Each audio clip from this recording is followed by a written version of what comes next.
Hello everybody, my name is Betty Sourigues. I am a background artist in the animation industry, and today I am going to break down this illustration I made back in 2021.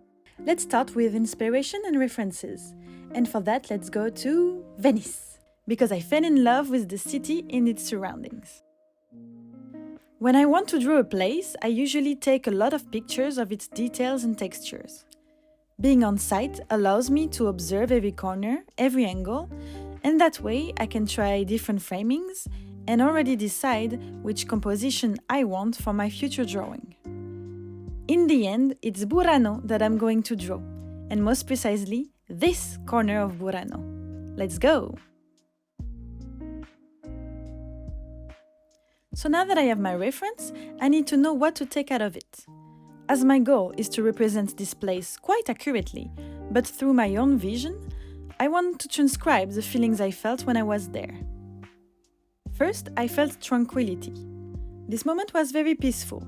The streets were calm and empty, nobody was around beside us. It was a real instant of contemplation.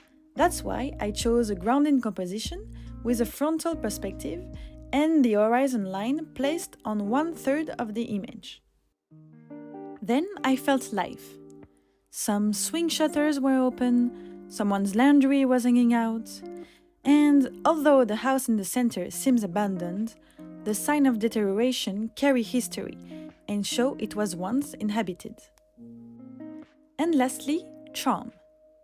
The strongest feeling I got overall was the joy I felt looking at those colorful buildings and details, like the curtains on people's doors, the pretty street lamps, the typical flat cobblestones, all of it enhanced by the sunny weather. Another thing that is playing into the charm in life is the imperfection. Some buildings are wonky, the ground is a bit bumpy, and if you look at the perspective, nothing really converges towards one exact point. I kept all of that in mind and ended up with this sketch. You can already notice my intentions in terms of shape language, but let's see that more precisely in the next step. Alright, now that I have a clean line art, let's discuss those shapes. I used 3 kinds. First, polygonal shapes, which mean that they have straight edges. And as I wanted them to be asymmetrical, I avoided perpendicular angles. Then I used curvy shapes. I especially love to use them for gutters because it makes them look like floppy spaghetti. And lastly, I used shapes that mixed both straight and curvy edges. To draw those straight lines on Photoshop, you just need to hold Shift, then click at the beginning of the line you want, then click a second time at the end of it, and keep going like this. Then you can also hold Shift and just draw straight lines horizontally or vertically.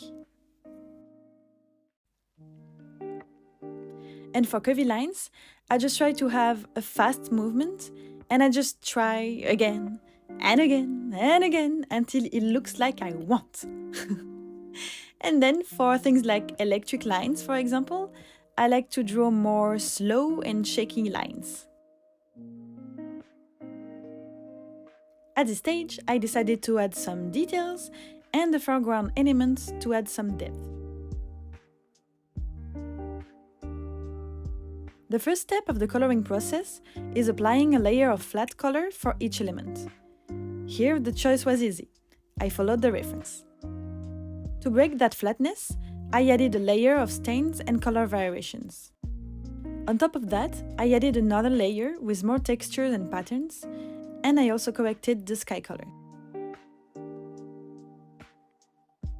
On the reference, the light comes from the top right, so I kept it like that while adding one triangle of light on the central house to bring more attention to it. This is my base shadow. It's a flat layer of color in multiply mode. I usually choose a cold color like blue or purple to contrast with the warm light. After that, I wanted to add a subtle warm transition between light and shadow, as you can see in real life. To do that, I select my shadow layer, I click on FX, Inner Glow, I select the mode, opacity and color I want, and that's it. Then I added some cast shadows and I darkened the street on both sides of the central house. If it's narrow, the light has less access to it, therefore it's darker.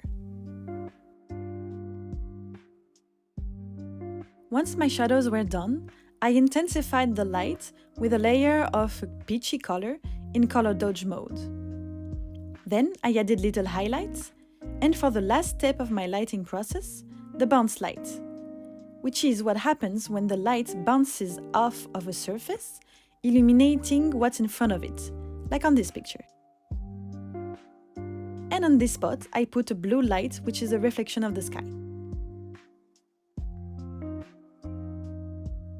At the end, I changed the color of the laundry lines and added a plain trail in the sky. If I needed to do any color or value adjustments, I would do it at this stage. And here we have the final illustration. Thank you for watching this video. I hope you enjoyed it. Bye!